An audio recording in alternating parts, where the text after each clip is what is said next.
Okay, so here's the thing you have to understand about silence. It's not just the absence of noise. I used to think it was. I used to crave it.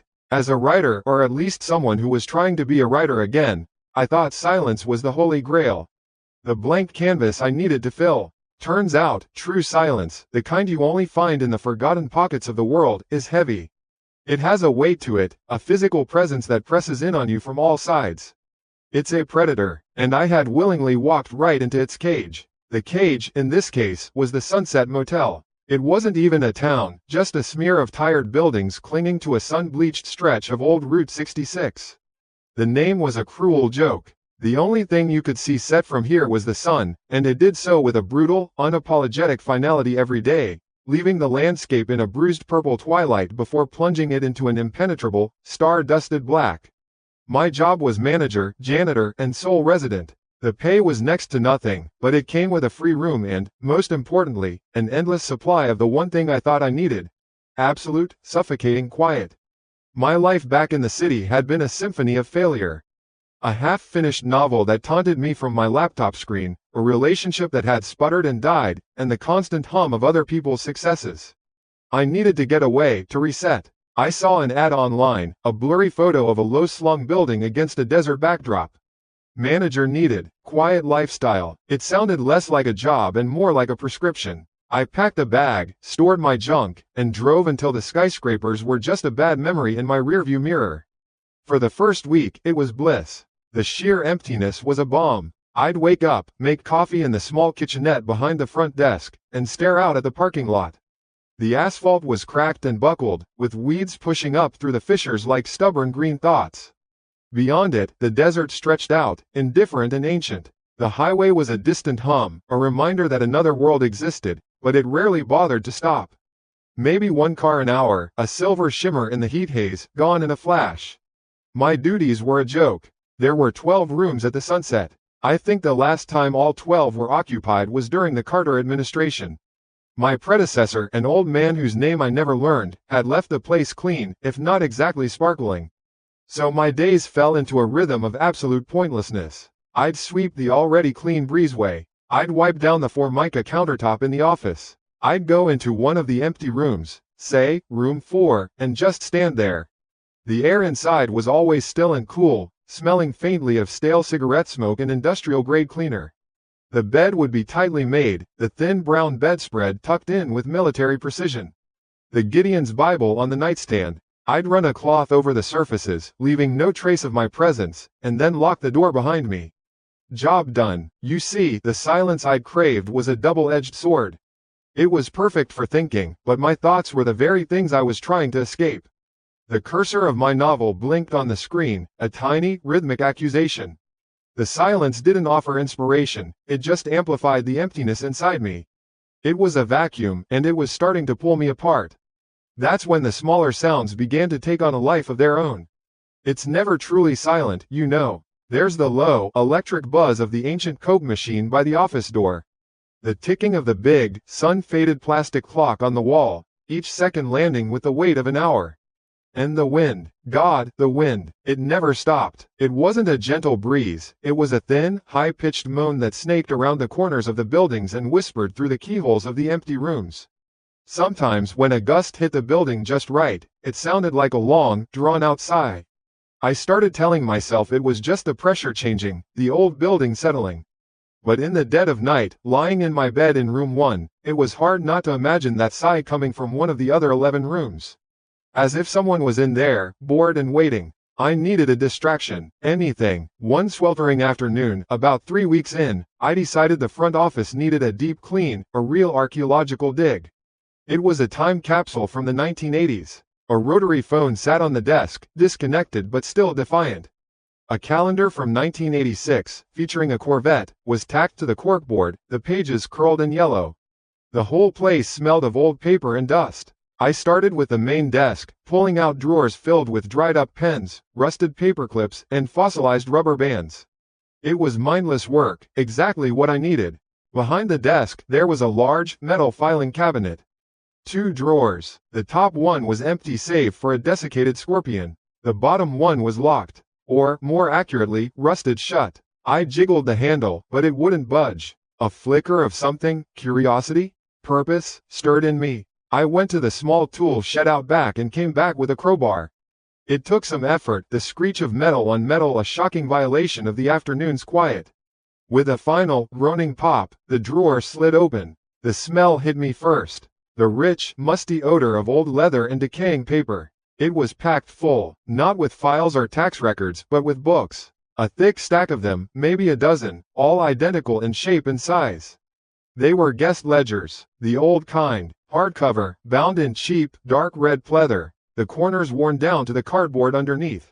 I pulled one out. The cover was blank. I opened it. The pages were thick, yellowed, and filled with a grid of blue lines. The first page was dated in crisp, fountain pen ink, January 1, 1978. Every entry was a neat, handwritten record of a life, however brief, that had paused here. Name, hometown, license plate, room number, date in, date out. It was a history of the motel's slow decline, written in faded ink. In the late 70s, the pages were almost full. Travelers from Ohio, families from California, salesmen from Texas. By the time the ledger ended in 1982, the entries were sparse, sometimes days or even a week between guests. I was fascinated. This was real. These were real people. It felt more honest than 1,000 pages of my own forced prose. I pulled up a rickety office chair, letting the dust settle on my jeans, and started to read. It was a way to kill time, to feel a connection to something. I grabbed another book from the stack. This one started in '83. The entries were even more sporadic. A trucker hauling freight to Flagstaff. A young couple who looked, by their license plate, to be from Oregon. A family whose car broke down. And then I saw the name. It was just another entry, unremarkable at first glance. The handwriting was perfect, almost like a machine had done it. Precise, even loops, every letter a uniform height. Name, Jim, hometown, N, a license, N, a room, 7. There was no last name, just Jim. I didn't think much of it. A lot of people on the road value their privacy. I turned a few pages, scanning the entries. A month later, there it was again. Same impossibly neat handwriting. Name, Jim, hometown, N, a license, N, a room, 11. My fingers stopped. It wasn't the repetition that was strange, not really. It could be a trucker on a consistent route. It was the handwriting. It was a perfect match to the first entry. This Jim had filled out his own registration card, and he'd done it again, and again. Leafing through the rest of the book, I found his name maybe 5 or 6 more times, always a few weeks or a month apart. Always a different room, always the same meticulous, sterile script. No last name, no hometown, no license plate, just Jim. I leaned back in the creaking chair, the dust motes dancing in the slanted afternoon light. The wind picked up outside, rattling the window pane in its frame. It was probably nothing, a lonely guy, a creature of habit, but in the oppressive, listening silence of the Sunset Motel, where every stray sound felt like a secret, the simple, repeated name felt like the first line of a story I wasn't sure I wanted to read. I pulled another ledger from the drawer, this one from the early 70s. I opened it to a random page, my eyes scanning the list of forgotten travelers. And there it was, halfway down the page, written in that same, unnervingly perfect hand. Jim. The next morning, the sun came up like it always did, a hostile white glare that bleached the color from the world. But something was different. The silence wasn't just empty anymore. It felt like it was listening. I made my coffee, but instead of staring out at the empty highway, I went straight back to the filing cabinet. I had to know, so I spent the whole day just reading. I pulled all the ledgers out, stacking them in chronological order on the dusty floor of the office. Starting from the earliest one I'd found, from '72, and working my way forward. It became a kind of mission. The world outside the grimy office window ceased to exist. No cars, no wind, just me, the smell of old paper, and him. Jim. And he was there, right from the beginning, every few months, like clockwork. The entries were a litany of sterile facts that somehow screamed with wrongness. May 14, 1972. Name, Jim. Room, 2. September 3, 1972. Name, Jim. Room, 9. January 21, 1973. Name, Jim. Room, 4. It went on like this, through ledger after ledger. Through the entire 70s and 80s. The handwriting never changed, not once. It didn't get sloppier if he was tired, or shakier as he got older. It was a machine's handwriting. You know how when you write the same word over and over again, it starts to look weird, like it's not a real word anymore? That's what his name became. A meaningless, terrifying symbol. The thing is, it was the consistency that was so unnerving. People don't stay that consistent. Not for nearly 20 years. They change. Their handwriting changes. They get last names. They decide to stay in a different motel for a change. But not Jim. He was a constant, a fixed point in the slow, decaying orbit of this place. Why here, this forgotten pit stop on a dying highway? There were 100 other, better motels between here and anywhere. For him to keep coming back, year after year, wasn't nostalgia. It felt like a ritual. It felt obsessive. I tried to get a picture of him in my head. I'm a writer, that's what I'm supposed to do. But I couldn't. The entries were a blank wall. No hometown, no license plate. What kind of person, especially a trucker or a salesman who lives on the road, has no license plate to jot down? Or claims not to? It was a deliberate omission. A refusal to be known. Every other entry had a story attached to it, however small. A family from Biloxi, Mississippi, their station wagon scrawled on the line. A salesman from Phoenix, his company name proudly listed. These were people moving through the world. Jim was just a presence. An entry in a book. The sun started to set, painting the office in those bruised orange and purple colors I was getting used to. I was sitting on the floor, surrounded by 2 decades of his visits. My back ached, my eyes were grainy from staring at faded ink, and for the first time since I'd gotten here, I felt a real, physical chill that had nothing to do with the evening temperature. The silence of the motel wasn't a peaceful void anymore. It was the silence of a place that was holding its breath. It was just too much. The neat columns, the repeating name, the sheer, pointless dedication of it all. I felt like I was looking at the patient, meticulous logbook of a shark.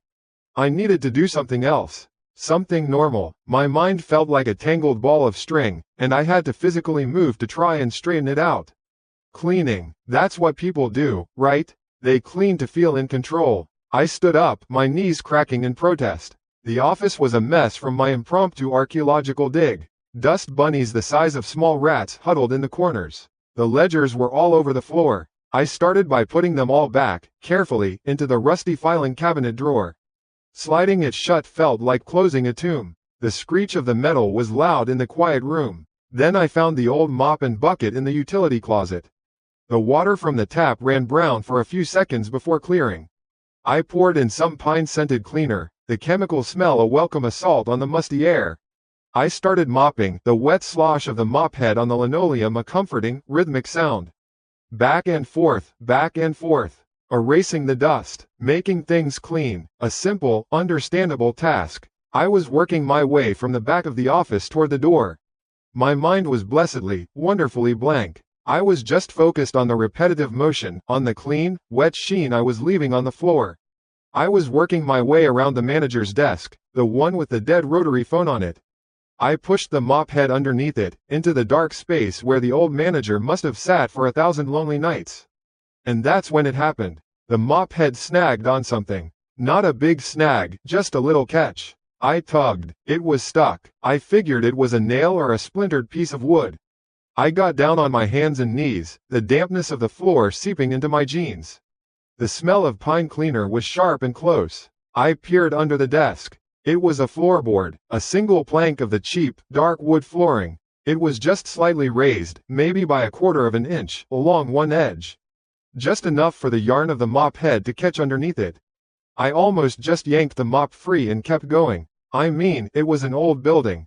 Things warp, wood swells. It was nothing, but I didn't. Everything in me, every instinct that had been buzzing just beneath the surface all day, screamed at me to look closer. The silence was back, pressing in. The ticking of the plastic clock on the wall sounded like a hammer hitting an anvil. Tick, tock. My heart started doing a slow, heavy thud in my chest. I reached out and pushed on the floorboard with my finger. It gave. It was loose. It wasn't warped. It was cut. I looked around the desk. In an old coffee mug filled with dried-up pens, there was a skinny, cheap steak knife, probably used for opening letters. My hand was shaking a little as I picked it up. I knelt back down, the world shrinking to the space under this desk. I wedged the tip of the knife into the thin crack and gently pried. The wood groaned, not a loud noise, just a low, protesting creak. The board lifted up easily. It wasn't nailed down at all. It had been cut intentionally to be removed. Underneath it was a small, dark, rectangular hole, a cavity in the subfloor. It was filled with dust and cobwebs and the smell of old, dead air. And sitting right in the middle of that darkness was a book. It wasn't like the others. This one was small, about the size of my hand, bound in cracked and peeling black leather. It looked like a personal diary, the kind you'd buy at a drugstore. It was worn at the edges, the leather soft from years of handling. It felt heavy with secrets. I lifted it out. It was cool to the touch. For a second, I just held it there. Part of me, the part that still remembered why I came out to this desert in the first place, wanted to put it back. To slide the floorboard into place, finish mopping, and forget any of it ever happened. Because you just know, sometimes you just know you're about to cross a line you can't uncross. But I couldn't stop. It was too late. I was already in the story. I sat back on my heels, the mop forgotten beside me. The only light was the dim, fading glow from the office window. With a thumb that felt clumsy and numb, I opened the leather cover. The first page was filled with handwriting. Not the cold, perfect script from the ledgers. This was a frantic, terrified scrawl. The letters were jagged, slanted, dug into the paper. Some words were underlined so hard the pen had almost torn through. It was the writing of a man who was losing his mind. My eyes scanned the first few lines, and the air froze in my lungs. He's back. I know it's him. Oh God, what do I do? The first thing I did wasn't to read it. That came second. The first thing I did was scramble to my feet, my knee screaming from kneeling on the hard floor for so long. I stumbled over to the office door, the one leading out to the empty parking lot, and fumbled with the cheap deadbolt. The click of it sliding home was a pathetic sound in the vast silence, but it was something. I turned and did the same to the back door, the one leading to my own room. Locked. Safe. At least, that's what I told myself. My heart was a frantic drum against my ribs. I grabbed the little leather-bound book off the floor and flicked on the grimy desk lamp. A sickly yellow circle of light pushed back the gloom, making the rest of the office seem even darker, full of watching corners. I sat down in the squeaky manager's chair, the one Arthur, or whatever his name was, must have sat in. The diary felt cold and heavy in my hands, like a stone pulled from a deep well. I opened it again. The frantic scrawl filled page after page. I had to force myself to slow down, to actually decipher the words instead of just letting the panic of the handwriting wash over me. The entries were dated. They started in the summer of 1981. June 12, 1981. He was here again tonight. Room 8. Same polite smile. Same dead eyes. Calls himself Jim. Never a last name. The couple from Oregon, the hippies in the green van, they left an hour before him. I hope they just kept driving. I hope to God they just kept driving north. I swallowed. The air in the office was thick and stale, hard to breathe. I could smell the dust, the old paper, and something else, something I could only describe as the smell of old fear. I kept reading, flipping through the brittle pages. The paper was so thin, I was afraid it would crumble to dust in my hands. His name was Arthur Penwright. He'd managed this place for 25 years. He wrote about the leaky roofs, the broken ice machine, the cost of bleach. Normal, boring things, but woven in between the mundane details of running a failing motel was this other story. A thread of pure terror. He didn't spell it out at first. It was just a feeling. A deep, gut-wrenching wrongness he couldn't shake. September 4, 1981. Jim checked in. Room 3. He asked about the quiet. Said he liked it out here. Said you could really be alone. The way he said it, it wasn't peaceful. It was predatory, like a hunter talking about finding a good, quiet blind to wait in. September 7, 1981. Heard on the radio this morning. A salesman from Flagstaff, his car was found abandoned about 20 miles east of here.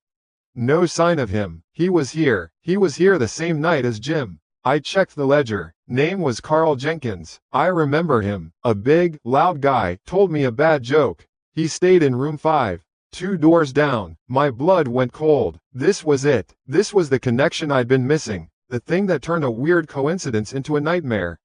This wasn't just my imagination. Someone else had seen it. Someone else had lived it. I flipped forward, my hands shaking so badly I almost tore a page. The entries about Jim became more frequent, more desperate. Arthur's handwriting grew more and more chaotic. February 19, 1982. He's here. I saw his truck pull in and my stomach just dropped. I feel sick. There's a girl, maybe 19, 20. A backpacker. German, I think. She took room 11. She asked me if the area was safe to hike. I wanted to scream at her. I wanted to tell her to get in her car and drive and not stop until she saw the lights of a city. But what could I say? He was standing right behind her in line, waiting to check in, smiling that awful, empty smile. So I just said, yes, ma'am. Very quiet around here, and I gave him the key to room 12. Right next door. I had to put the book down for a second. I stood up and paced the small office, a cage of my own making. I looked out the grimy window at the single, lonely streetlight that illuminated the empty parking lot. I'd seen this place as a refuge, a quiet, forgotten corner of the world where I could hide from my own failures. But it wasn't a refuge. It was a hunting ground. I wasn't alone in the silence. I was in a place that had secrets, and the secrets had teeth. The steady, droning hum of the ancient Coke machine outside sounded like a moan. Why didn't he call the police? The question screamed in my head. Why didn't you just pick up the damn phone, Arthur? I went back to the desk, picked up the diary, and found my answer a few pages later. April 5, 1982. I called Sheriff Miller's office. I didn't give my name. I just said I thought something bad was happening on this stretch of road. The deputy who answered, he laughed. He actually laughed at me. He said folks get lost in the desert all the time, or they just get tired of their lives and walk away. He asked if I was one of those UFO nuts. Told me not to waste police time. What could I do? Walk in there and show them this? A diary? And a motel ledger? They'd lock me up. They'd say old Arthur's finally lost it after all these years of staring at the heat haze. And Jim? What if he found out I talked? The fear was so palpable on the page, I could almost taste it. Arthur was trapped. He was a witness who knew he would never be believed. Powerless. Alone. Just like I was. And that's when he started the list. It was on a separate page, tucked toward the back of the book.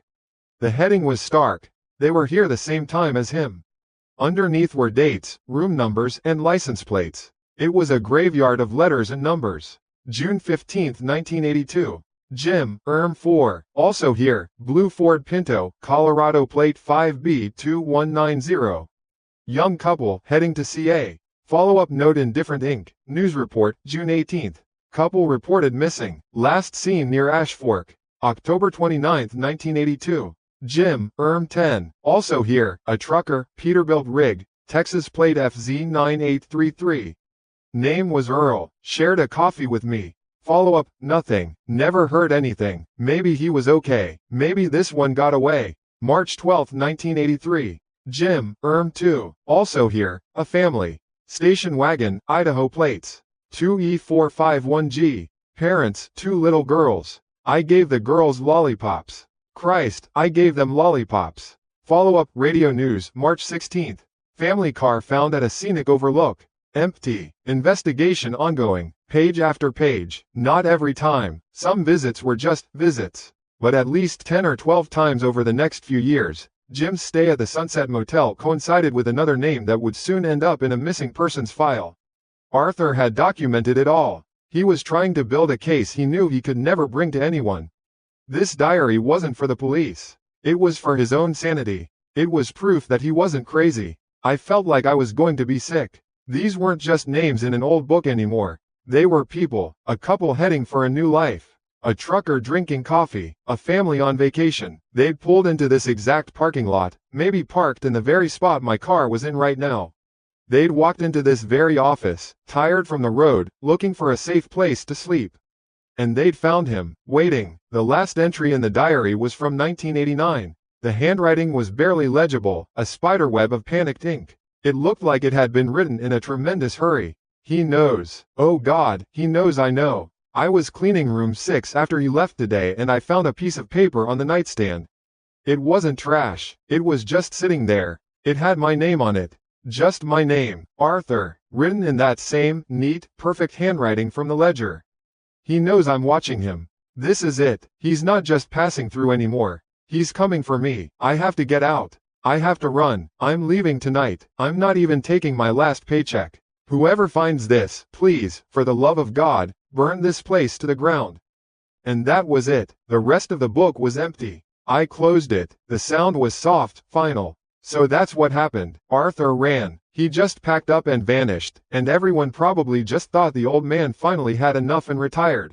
He didn't die here. He escaped. I felt a small, strange wave of relief for a man I'd never met. But the relief was short-lived, replaced by a new, more immediate terror. The story hadn't ended in 1989. The monster was still out there. The ledgers stopped in the early 90s, but that didn't mean he'd stopped. Maybe he just got smarter. Maybe he stopped signing his name. Or maybe, and this was the thought that made every hair on my arms stand up, maybe he just found other, quieter places to hunt. The silence of the motel pressed in on me again, heavy and suffocating. This whole time, I had thought I found a quiet place to write my novel. It turns out I had just stumbled into the final, unwritten chapter of someone else's horror story. I was the new Arthur, the new witness. My hand was trembling as I reached into my pocket and pulled out my phone. The modern slab of glass and metal felt completely alien in this room full of ghosts and old paper. The screen lit up, impossibly bright, casting my own pale, terrified face back at me in the reflection. My thumb hovered over the browser icon. Part of me, the part that wanted to go back to my safe, boring, writer's block-filled life, screamed at me to stop. To put the diary back under the floorboard, get in my car, and just drive away like Arthur had. Forget I ever saw any of this. But I couldn't. It was too late. I was already in the story. My thumb tapped the icon. The search bar glowed, a clean white rectangle waiting. My fingers felt like clumsy, stupid sausages, but I made them work. I typed the words, each letter a hammer blow in the dead quiet of the room. Route 66 disappearances 1980s. The search results loaded with agonizing slowness, each line of text a ghost appearing on the screen. It wasn't just one thing. It was a digital graveyard. News archives from Flagstaff and Kingman. A few pathetic-looking blogs from the early 2000s, run by relatives of the missing, with grainy photos and pleas for information that hadn't been updated in a decade. There were links to cold case forums, threads of conversation that started with hope and ended in years of echoing silence. The words blurred together. Unsolved. Foul play suspected. Last seen. My hands were shaking. I had to set the phone down on the desk and take a breath, the air tasting like dust and old dread. I picked up Arthur's diary again, its worn leather a stark contrast to the glowing screen. This was it, the moment of truth. Either Arthur Penwright was a paranoid old man who saw monsters in the shadows, or he was the sole, terrified witness to a decades-long slaughter. I had a sick feeling I already knew the answer. I started with the first name on his list, the one that had a follow-up note. June 15, 1982. Jim, ERM 4, also here, blue Ford Pinto, Colorado plate 5B2190. Young couple, heading to CA. The follow-up, news report, June 18. Couple reported missing, last seen near Ash Fork. I typed blue Ford Pinto missing 1982 into the search bar. My thumb felt clumsy, thick. The first link was to an archived article from the Arizona Daily Sun. The headline was small, buried in the digital equivalent of page 7. Search continues for missing Colorado students. I clicked it. My throat was so dry I couldn't swallow. The article was brief. A young couple, Mark Peterson and Sarah Jenkins, both students at the University of Colorado, had been driving to Los Angeles for the summer. They'd called their parents from a payphone in Flagstaff on the evening of June 14. They were last seen by a gas station attendant in Ash Fork on the 15th. Their car, a light blue 1978 Ford Pinto, was found 3 days later, abandoned at a desolate scenic overlook 25 miles west of Ash Fork. Keys in the ignition, wallets and luggage still inside. There was no sign of a struggle. No sign of them at all. They had just vanished. I looked from the article on my phone to the diary in my hand. June 15th, blue Ford Pinto, a young couple. It was all there, a perfect, sickening match. This wasn't a coincidence. I felt a wave of nausea so strong I had to lean forward in the chair, resting my forehead on the cool, grimy surface of the desk. My heart was a wild, trapped bird beating against my ribs. This was real. These weren't just names. Mark Peterson and Sarah Jenkins. They'd been here. They had probably stood right where I was standing when I paced the office earlier, tired from the road, maybe laughing about something, grabbing a key from Arthur. They'd walked out that door, into the desert night, and into the orbit of the man in room 4. I had to know more. I don't know why. It was like probing a sore tooth, painful, but you can't stop yourself. I scrolled down Arthur's terrible list. March 12, 1983. Jim, 2. Also here, a family. Station wagon, Idaho plates. 2E451G. Parents, 2 little girls. I gave the girls lollipops. Christ, I gave them lollipops. The follow-up note was even more chilling. Radio News, March 16. Family car found at a scenic overlook. Empty. Investigation ongoing. My fingers flew across the phone screen. Family missing Idaho plates 1983 Route 66. There it was. A post on a long dormant missing persons forum. A daughter, now a grown woman, still posting every few years on the anniversary of her family's disappearance. The Harrington family. Father, mother, 2 daughters, aged 6 and 8. Their grainy family photo was attached to the post. 4 smiling faces in front of a station wagon with wood paneling. The text below was a desperate plea. They were on their way to visit grandparents in San Diego. They were last heard from at a diner just off the highway, not 30 miles from where I was sitting. Their station wagon was found a few days later. Empty. The daughter who wrote the post was the eldest, the one who had stayed behind with relatives for that trip. Her post was full of a lifetime of grief and confusion. It's like they just drove off the face of the earth, she wrote.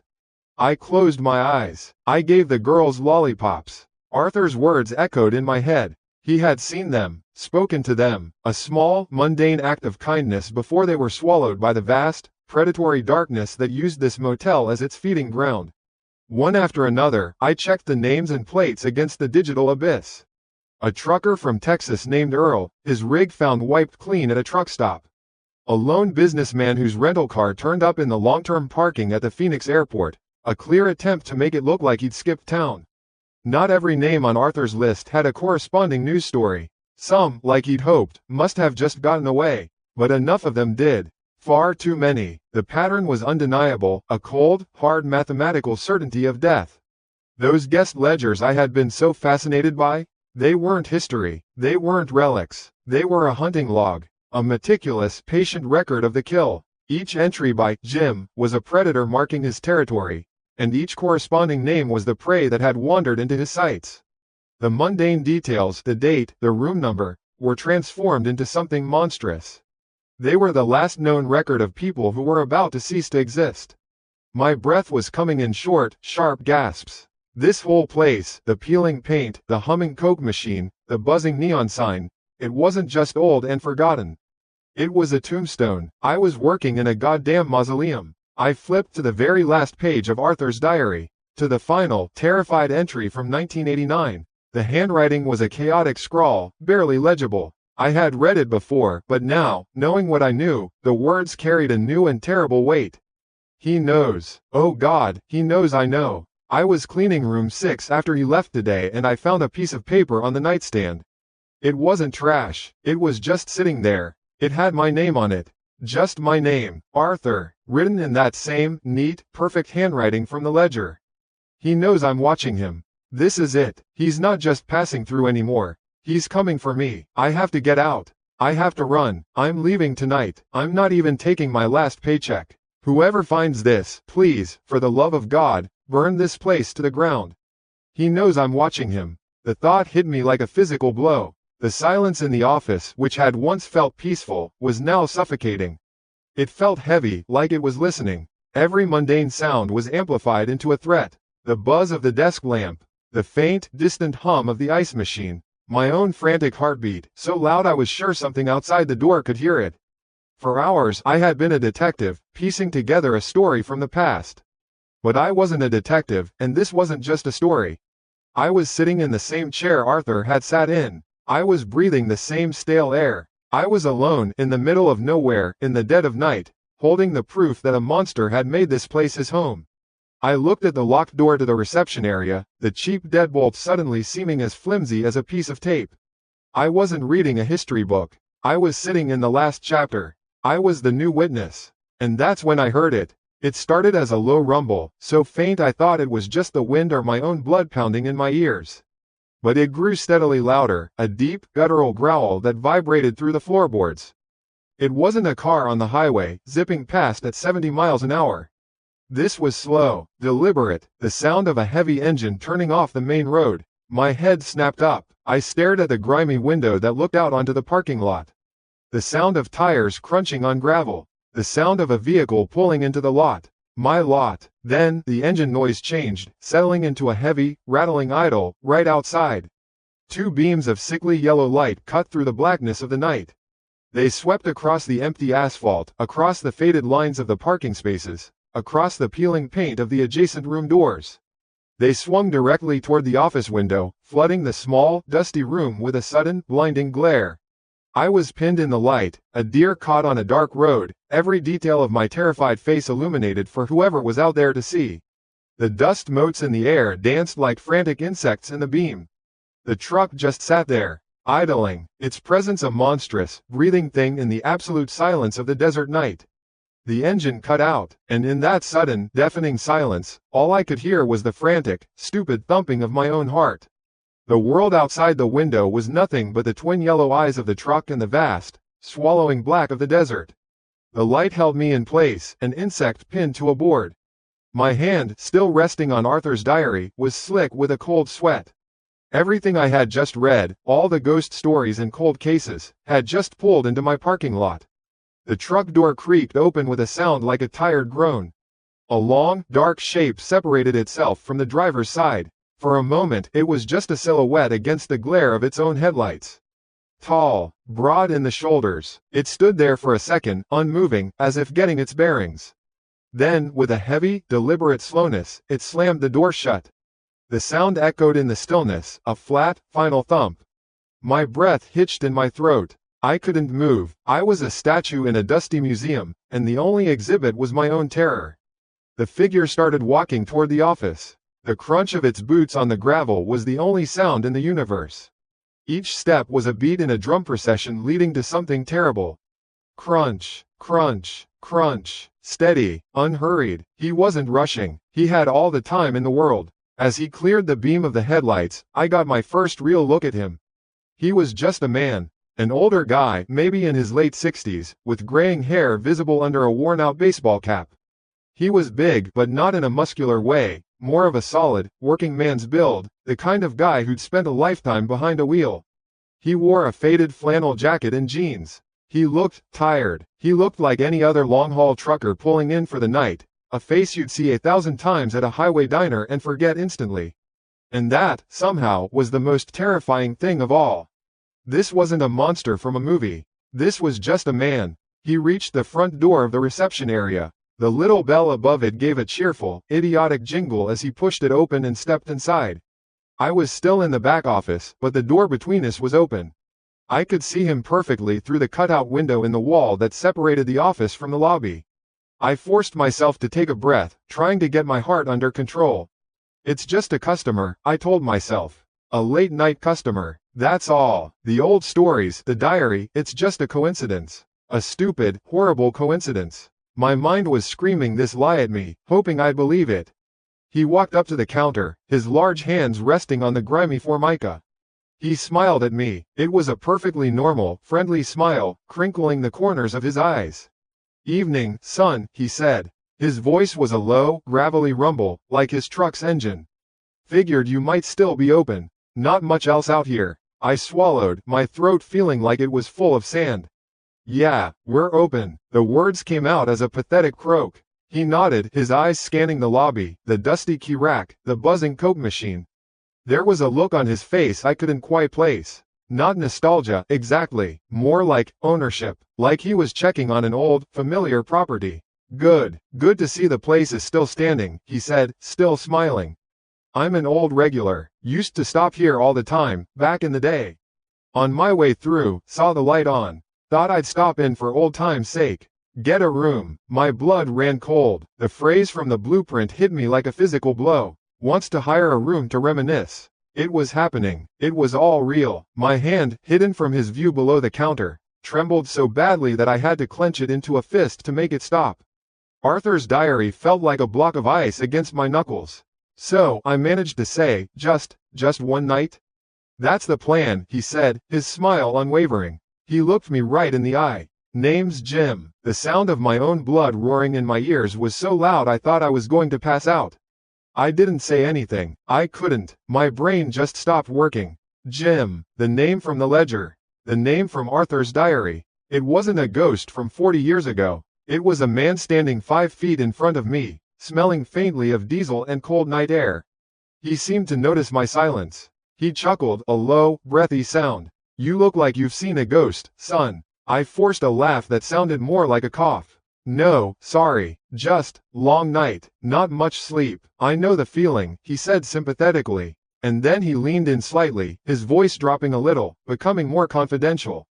Say, the fella who used to run this place. Arthur, I think his name was. Little fella, kinda jumpy. He's still around? I felt a jolt of pure, electric panic. He knew Arthur's name. It wasn't a guess. He was testing me. The diary, lying just feet away from me in the back room, suddenly felt like it was screaming its secrets into the silent air. My mind was a car skidding on ice, spinning wildly, trying to find any kind of traction. I had to say something. Anything. A lie. A good lie. No, I said, my voice shaking. No, he's gone. Sold the place years ago. Is that right? Jim said, his eyes still locked on mine. A shame. He was always good for a chat. Always had a room for me. No matter how late I rolled in. The implication hung in the air between us, thick and heavy. This was a checkmate. He was telling me that he knew I knew. That he'd read the book before. My panicked mind latched onto the only escape route it could conjure. It was stupid, flimsy, but it was all I had. Yeah, well, about that. I started, trying to sound apologetic, professional. I'm really sorry, sir, but I can't actually rent you a room tonight. We're having some trouble with the water pump. The whole system is down. No water to any of the rooms. Can't in good conscience rent one out. For a single, long second, there was only the buzz of the lamp on the desk. And then, the smile on Jim's face vanished. It didn't fade, it just switched off. One moment it was there, and the next it was gone, leaving his face a cold, blank mask. The friendly, tired trucker disappeared, and in his place was something hard and ancient and infinitely dangerous. His eyes, which had seemed weary, were now sharp and focused, like chips of dark glass. That's funny, he said, and his voice was no longer a gravelly rumble. It was flat, cold, deadly. The old manager, Arthur, he was always so accommodating. My heart hammered against my ribs like a trapped bird. This is it. This is the end. And then he did something that made the air leave my lungs. His eyes flickered down, just for a fraction of a second. Not at me, not at the counter. They flickered down to the floor on my side of the counter. To the exact spot by the desk where he knew, a loose floorboard was hiding a terrified old man's diary. He knew I had found it. He knew I had read it. He knew I knew everything. The look in his eyes when they came back up to meet mine was not a question. It was a verdict. Slowly, deliberately, he moved his right hand from the counter and started to reach inside his flannel jacket. My mind didn't even have time to process it. There was no thought, no strategy, no plan. There was only pure, animal instinct. Survival. My eyes darted around the desk, looking for a weapon, anything. My gaze landed on the old, heavy-duty stapler. It was a solid block of metal, probably weighed 5 pounds. Before he could pull his hand out of his jacket, I snatched it. In one fluid motion born of sheer panic, I rose up and threw it with every ounce of strength I had. I aimed for his face. It flew across the small space, a black metal brick against the pale, flickering light. It connected with a sickening, wet thwack right beside his eye. He grunted, not a yell of pain but a grunt of surprise and fury, staggering back a step and raising a hand to his face. That was all the time I needed. I didn't wait to see the damage. I spun around and lunged for the back office door, the one I'd been cowering behind just moments before. I slammed it shut, the old wood shuddering in its frame. My fumbling, shaking hands found the cheap deadbolt and slid it home with a loud, metallic clank. It was a pathetic lock, the kind you could probably kick open, but right now it was the only thing between me and him. I pressed my back against the door, my whole body trembling, listening. For a second, there was silence. Just my own ragged, desperate gasps for air. Then, a voice from the other side. Low and seething with a rage that was absolutely inhuman. You shouldn't have done that, boy. Bam! The entire doorframe shook as something immense hit it from the other side. It wasn't a kick, it was a body slam. He had thrown his full weight against it. The wood groaned in protest. I scrambled away from the door, stumbling backward over my own feet, and fell onto the floor. Bam! Another impact, harder this time. A long, thin crack appeared in the wood paneling, right next to the doorknob. Dust rained down from the top of the frame. He wasn't just trying to break the lock. He was trying to tear the whole damn door apart. I crawled backward across the floor, my eyes wide with terror, watching the door shudder and splinter. The sound was deafening in the tiny room. The sound of my tomb being broken open. Crack! A piece of the door jamb splintered and flew into the room, landing near my feet. The deadbolt was holding, but the wood around it was failing, giving way under the relentless, brutal assault. He was going to get in. In seconds, he was going to be in the room with me. I was going to die here, in this dusty, forgotten office, just like Arthur knew he would. And then, with a final, furious roar from the other side, came a sound louder than a gunshot. RRRRIP, followed by the catastrophic sound of splintering, cracking wood as the door finally gave way. The wood shrieked. It wasn't a clean crack, but a tortured, tearing scream of fibers being ripped apart. I scrambled backward on my hands and knees, the rough concrete floor scraping my palms, my eyes locked on the splintering door. He wasn't kicking it anymore. He was throwing his entire, massive weight against it, again and again, a human battering ram fueled by pure, terrifying rage. Each impact was a bass drum thud that I felt in my teeth, in my bones. A long, vertical crack split the middle panel. Dust and paint chips rained down from the shuddering frame. My mind was a complete blank. There was no plan, no strategy. All the cleverness I thought I possessed had evaporated, leaving only a primal, animal terror. My gaze swept the tiny, cluttered office, looking for anything. A weapon, an escape. There was no other door, no window big enough to crawl through. This was it. This was the box I was going to die in. My eyes landed on the old, red fire extinguisher mounted by the filing cabinet. It was heavy. It was something. I lurched to my feet, my legs feeling like they were made of jelly, and ripped it from its bracket. I barely had time to get a grip on the cold, heavy cylinder before the door exploded inward. It didn't just open, it disintegrated. The lock, the jamb, the very wood of the door itself gave way in a catastrophic shower of splinters and noise. For a split second, he was framed in the doorway, a dark, hulking silhouette against the dingy light of the lobby.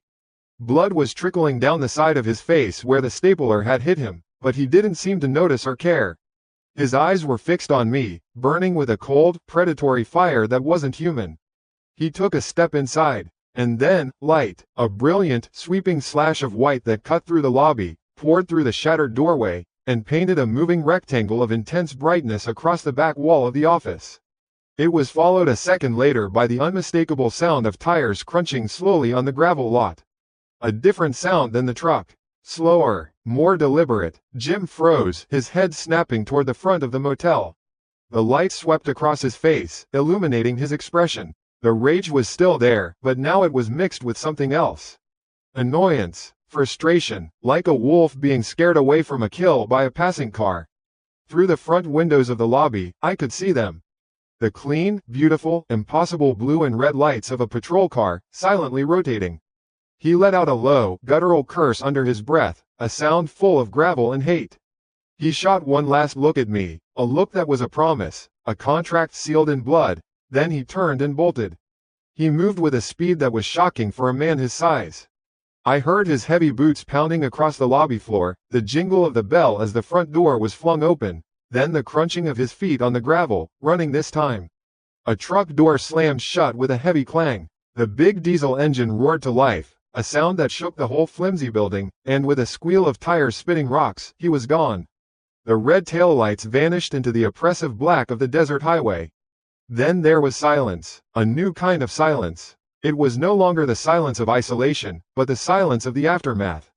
The only sounds were the buzz of the overhead lamp, the faint hum of the Coke machine, and the frantic, ragged sound of my own breathing. I was still standing there, clutching the fire extinguisher so tightly my knuckles were white. My whole body was shaking, a leaf in a hurricane. I hadn't even realized I was holding my breath until I let it out in a long, shuddering sob. A car door closed gently outside. Heavy, measured footsteps approached the front door, not the sound of Jim's boots. This was a steadier, calmer sound. A polite knock on the already open lobby door. "Sheriff's Department," a voice called out. "Anyone in there? We saw a truck pull out of here in a hell of a hurry." I couldn't make my voice work. I just stood there, staring at the wreckage of the office door. The footsteps came closer, entering the lobby. "Hello, sir? Is everything all right?" A uniformed officer appeared in the ruined doorway. He was older, with a weathered face and a graying mustache, his expression a mixture of caution and concern. He saw me, saw the fire extinguisher in my hands, the destroyed door, the wild look in my eyes, and his hand instinctively went to the butt of his sidearm. "Whoa there, son," he said, holding up a placating hand. "Easy now, what the hell happened here?" I just pointed with the fire extinguisher toward the highway. "He's gone," I croaked. The words scraped my throat. "He tried to." The door. The officer, whose name tag read Miller, cautiously stepped over a piece of the broken door. His eyes took in the scene. He saw the dark smear of blood on the linoleum in the lobby where Jim had stood. He looked back at me, his gaze softening with understanding. "All right," he said, his voice calm and professional. It was the most beautiful sound I had ever heard. "All right, just put the extinguisher down, son. It's okay, you're safe now." I did as he said. The moment the heavy cylinder left my hands and clattered to the floor, my legs gave out. I didn't fall, but I stumbled back and slid down the wall until I was sitting on the floor, my head in my hands. The shaking was uncontrollable now. The delayed shock was hitting me like a physical wave, and I started to hyperventilate. Officer Miller was patient. He radioed in something about a possible assault and then just stood there, letting me get it together. He didn't push. He didn't ask 1,000 questions at once. After a few minutes, when my breathing started to even out, he crouched down to my level. "Can you tell me what happened?" he asked, his voice low. "From the beginning." And so I told him. I told him everything. It all came pouring out in a frantic, jumbled mess. About being a writer, about taking the job to get away from it all. About the old guest ledgers, the name, Jim, showing up over and over. About finding Arthur's diary under the floorboards. About the missing people, the cold cases. About the truck pulling in, the man at the counter, the lie about the water pump. The stapler, the furious assault on the door. It sounded insane. I knew how it sounded. I sounded like a raving lunatic, babbling about ghosts and 40-year-old diaries. Miller listened without interruption, his expression unreadable. When I was done, he just nodded slowly. "Arthur Pendleton," he said quietly. "I remember him. He ran this place for a long time. Quiet fella. Yeah, a little jumpy, now that you mention it. He sold up and left town in a hurry back in '88 or '89. Never heard from him again." He looked at the floorboards near the desk. "So that's where he went." He stood up and walked into the lobby, his boots crunching on bits of shattered wood. "All right, I need to get some details for the report. You said his name was Jim. Any last name?" "No," I said, my voice still shaking as I got to my feet and followed him out. "Just Jim. And you have this diary you mentioned?" "It's in the back office," I said, pointing. "Okay, we'll bag it as evidence. Let's start with the basics." He gestured to the front counter, where the current guest ledger lay open, exactly as I had left it when I'd gone into the back room to read. Was he trying to check in? Did he sign anything? "No," I said firmly. I told him we were full." He never got near the book. He was standing right over there. I pointed to the blood smear. Miller walked behind the counter, pulling a small notepad from his breast pocket. He glanced down at the open ledger to, I assume, get the motel's address or my name. He paused. He leaned in closer, squinting under the dim light. He was silent for a long moment. "That's weird," he said, more to himself than to me. "What?" I asked, a new, cold knot forming in my stomach. "What's weird?" He looked up at me, his brow furrowed in genuine confusion. "I thought you said he didn't check in. That the whole reason he got mad was because you told him there were no rooms." "I did," I insisted, my heart starting to thud in a new, unfamiliar rhythm. "That's exactly what happened." He tapped a finger on the open page of the ledger. "Well, according to this, you checked a guest in tonight. Looks like maybe an hour or so ago." My blood turned to ice. I stepped forward, leaning over the counter to see what he was pointing at. There, on the next empty line, was a new entry. The ink was still dark, fresh. The handwriting was a spidery, precise, old-fashioned script. A script I recognized instantly. It was identical to the tidy, meticulous entries from the ledgers from the 1970s. The entry read, Jim, Room 7. My breath caught in my chest. It wasn't a gasp, it wasn't a scream. It just stopped. Time seemed to slow down, the buzzing of the fluorescent light above the counter becoming the only sound in the universe. I stared at the name, at the room number. An hour ago, I was in the back office. I was sitting on the floor, completely absorbed, my hands trembling as I read the final, terrifying pages of Arthur's diary. The lobby was empty. I was alone. The bell on the front door never rang. I never heard a single footstep. My mind raced, trying to make sense of the impossible. While I was in the back, learning the secrets of the past, someone, or something, had slipped into the empty lobby. It had walked silently behind the counter. It had opened the ledger. And with a hand that had been signing this very book for 40 years, it had registered itself. It had taken a key, the key to room 7. And then the final, soul-shattering realization hit me, so cold and so sharp it felt like a shard of glass in my brain. The sound, the thudding, when Jim was screaming at me from the lobby, when he had started throwing himself against the office door. I'd heard it, bam, bam, but I'd assumed it was all him, all coming from the lobby. But it wasn't. Now, I understood. The sound had been coming from two places at once. The loud, furious crashes had been from the man in the lobby, trying to break his way in. But there had been another sound, fainter, more rhythmic, coming from the other direction. From deep inside the motel. From down the dark, L-shaped corridor that led to the rooms. It was the sound of someone, or something, methodically, patiently, knocking on a door from the inside, wanting to be let out. The knocking I heard wasn't the man who'd just driven away. It was coming from room 7.